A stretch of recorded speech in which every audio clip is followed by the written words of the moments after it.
الله الرحمن الرحيم نحمده ونصلي ونسلم على حبيبه الكريم أما بعد أعوذ بالله من الشيطان الرجيم بسم الله الرحمن الرحيم هل ينظرون إلا أن يأتيهم الله في ظلل من الغمام والملائكة وقضي الأمر وإلى الله ترجع الأمور صدق الله العظيم. شمل برکت کے لیے رضی اللہ صلی علی سیدنا و شفیعنا و مولانا محمد وآلہ و اصحابہ وسلم.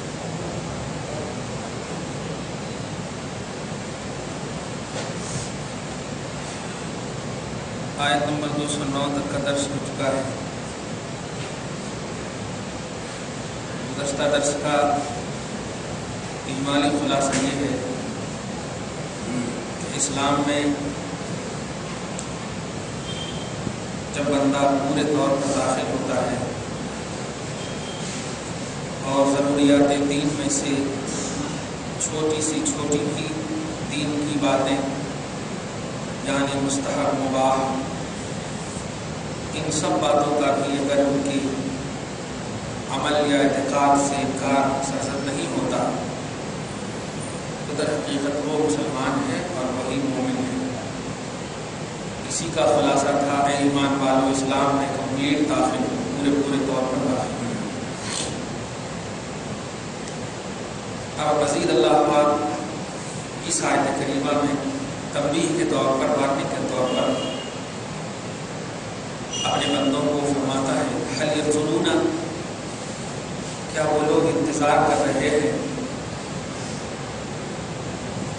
الا یاتیہم اللہ فی ظلل من الغمام کہ ان کے پاس بادلوں کے سایوں میں اللہ کا عذاب آئے والملائکۃ اور فرشتے عذاب کے نازل ہوں وقضی الامر فیصلہ ہو چکا ہے وإلی اللہ ترجع الامور اور اللہ کی طرف سارے معاملات لوٹائے جائیں گے. اس میں تین بات قابل توجہ ہے. پہلی بات یہ کہ بندہ اللہ کے حکم کو اگر نہیں مانتا تو اللہ الگ کے حساب اس یعنی کوئی ایسا پہلو ہی نہیں چھوڑتا جو پہلو کہ اس کے ماننے کے لیے مطلب مجبور نہ کرے. بادلوں کے سایوں میں عذاب کا آنا اور فرشتے کو آنا یہ دو پہلو ایسے ہیں کہ عمومی طور پر جب بارش ہوتی ہے اور بارش اگر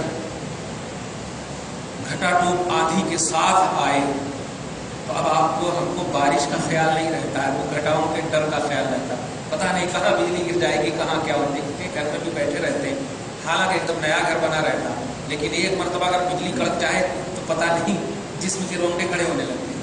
اب بارش سے لطف اندوز ہونے کے بجائے اب بجلی کی کڑک کا خوف آنے لگتا ہے, ڈر لگے. تو یہ اللہ پاک حالانکہ بارش جو ہوتی ہے وہ رحمت کی بارش ہوتی ہے لیکن ذرا سی بجلی کڑکا دے ذرا سی بادل آنے لگے آواز دے دے اللہ تو اس میں بندہ ڈرنے لگتا ہے. تو در حقیقت ڈر کی ایک عظیم قسم ہے بادلوں کا آنا, بادلوں کے سایوں کا چھانا. اس لیے ایک بات. اور دوسری بات یہ کہ جب بادل چھا جاتا ہے تو روشنی ختم ہو جاتی ہے. تو اللہ پاک کہنا یہ چاہ رہا ہے کیا میں ساری مطلب یہ کہ تمہارے کامیابی کی جتنی بھی دنیا ہے وہ سب کو تاریک کر دوں گا تب روشنی تلاش ہوگے؟ نہیں, پہلے ہی جب میں روشنی کی ساری راہیں دے دی ہیں مان لو یہ. اور فرشتے تو آپ جانتے ہیں الحمدللہ فرشتے تو اسپیشل مطلب گارڈس ہیں اللہ تبارک و تعالیٰ کے اور عذاب کے بھی ہیں عطا کے بھی ہیں. خاص طور سے 4 فرشتے جو بڑے مشہور ہیں. اب تو وحی کے سلسلے ختم ہو گئے ہیں. آپ صرف مومنوں کی مدد کرتے ہیں حضرت جبریل. یہ یاد رکھیے. اب ایسا نہیں کہ نبی نہیں آئیں گے اور جبریل علیہ السلام کو ایک دم ریلیکس کرنے دے دیا گیا, ایسا نہیں ہے. آپ سورہ مجادلہ کی لاسٹ آیت کریمہ آپ دیکھیے اللہ پاک فرماتا ہے لا تجد قوم یؤمنون باللہ والیوم الاخر یوادون من حاد اللہ ورسولہ ولو كانوا آباءهم وابناءهم واخوانهم او عشیرتهم اولئک كتب في قلوبهم الايمان وأيدهم بروح منه.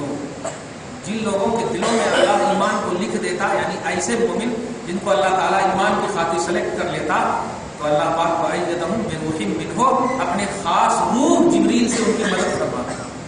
اس منزل پر صحابہ کرام کی ذات سب سے پہلے فائز ہے. مطلب یہ کہ اب جبریل کا کام خاص طور سے ہے کامل مومن کی مدد کرنا، میکائیل کا کام ہے رزق دینا، اسرافیل کا کام ہے سور پھونکنا، اور آپ جانتے ہیں ان کا کام کیا ہے، ان کا نام لینے کی ضرورت ہی نہیں، روح کھینچنا جن کا کام ہے وہ تو جاننا ہی پڑے گا. ہاں خیر، تو فرشتوں کے یہ سب شیڈولز ہیں، اور اللہ پاک جو ہے نا رحمت دینے کے لیے، برکت دینے کے لیے، زحمت تک دینے کے لیے، عذاب تک دینے کے لیے یہ فرشتوں ہی کی جماعت کو پیدا کیا ہے. تو فرشتوں کا تذکرہ اسی لیے ہے کہ جتنے بھی عذاب کے پہلو ہیں وہ سب میرے پاس ہیں. تو کیا تم انتظار کر رہے ہو کہ میں عذاب کی ساری کوالٹی تیرے سامنے لا کر کے رکھ دوں تب تم اسلام میں داخل ہوگے کمپلیٹ؟ نہیں، ادھورے اسلام میں داخل مت ہونا، پورے طور پر داخل ہونا. اور داخل سے مراد یہ ہے کہ سب سے پہلے اعتقاد کامل کے ساتھ اسے ماننا، اور عملی طور پر اگر کچھ کمی بھی بیشی ہو جائے تو پھر ہم اس کو کر سکتے ہیں. اس میں اسی کا نام ہے غفار الذنوب. اسی کا مطلب ہے غفار الذنوب. غفار الذنوب گناہوں کو بخشنے والا.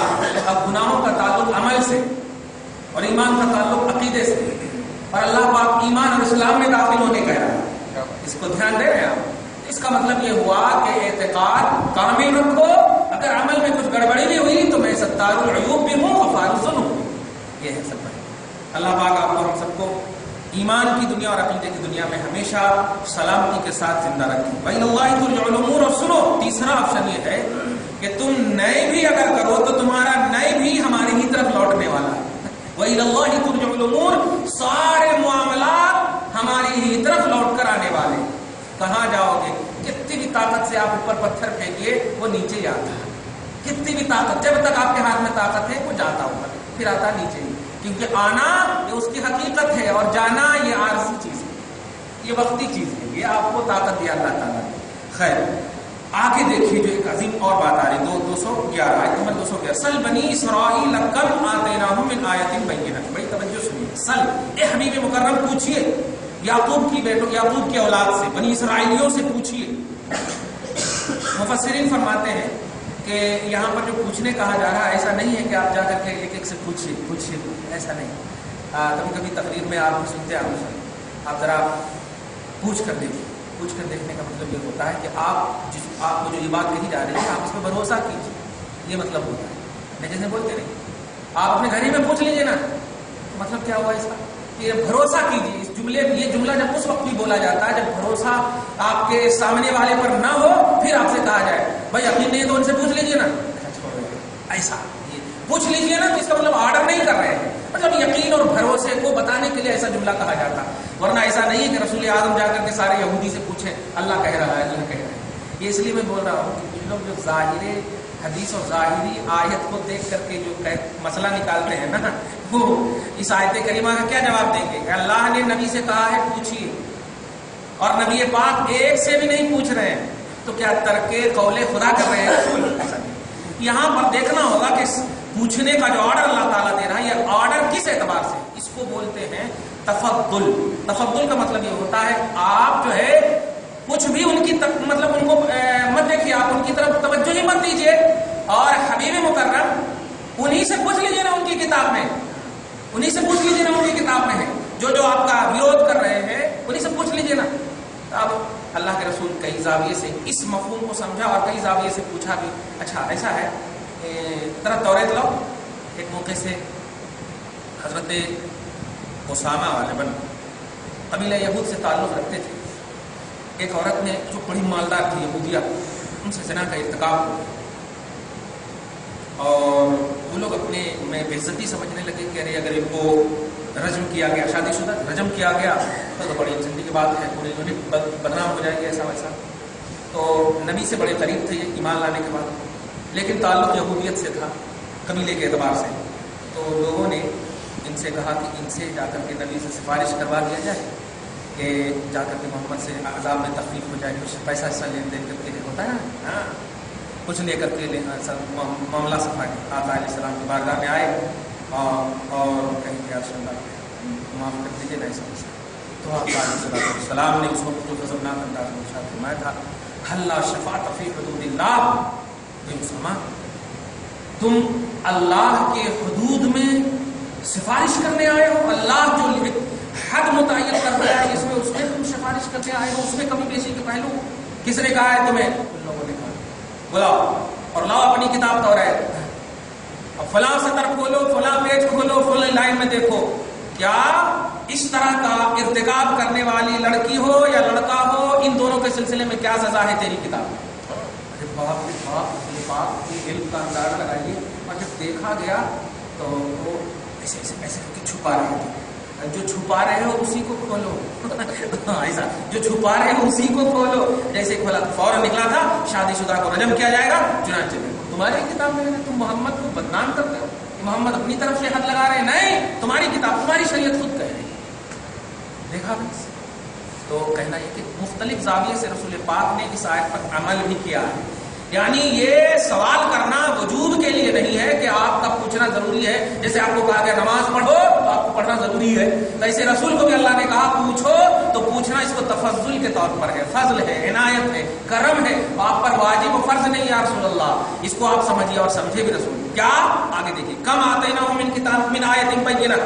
پوچھئے بنی اسرائیل سے ہم نے کتنی آیتیں، کتنی نعمتیں، کتنی کھلی کھلی نشانیاں ہم نے ان کو عطا کی ہیں، کتنی کھلی کھلی نعمتیں عطا کی ہیں.